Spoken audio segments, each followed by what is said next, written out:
রোববার দিন দুপুরে যে কোনো বাঙালি বাড়িতে মাটন কিন্তু একেবারে ম্যান্ডেটরি, কিন্তু তার সাথে খাওয়ার জন্যে যদি একটা সুস্বাদু পোলাও পাওয়া যায় তাহলে তো আর কোনো কথাই হবে না। তাই আজ লাইট অন স্টমাক পিস পোলাওয়ের রেসিপি শেয়ার করছি, সেভ করে নাও। তো কিছুই না, তোমার পরিমাণ মতো বাসমতি চাল ধুয়ে জলে 30 মিনিট ভিজিয়ে রাখতে হবে।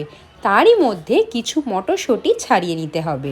এবার সসপ্যান বা হাঁড়িতে পরিমাণ মতো জল, ঘি, গোটা গরম মশলা, লেবুর রস দিয়ে জলটা ফুটিয়ে নিয়েছি। তাতে দিয়ে দিয়েছি ধুয়ে ভিজিয়ে রাখা বাসমতি চাল আর স্বাদ মতো নুন। এবার চালটা মোটামুটি 70 to 80% মতো কুক করে নিতে হবে। কিছুক্ষণ হওয়ার পর চালটা একটু টিপে দেখলেই তোমরা বুঝতে পারবে যে এটা মোটামুটি রেডি। তারপর মাড় ঝরিয়ে ভাতটা একটা পাত্রে তুলে ঠান্ডা করে নিতে হবে। কড়াইতে ঘি গরম করে জিরে ফোড়ন দিয়ে তাতে ছাড়িয়ে রাখা মটরশুঁটিগুলো দিয়ে ভালো করে ভেজে তাতে স্বাদ মতো নুন আর চিনি দিয়ে দিয়েছি।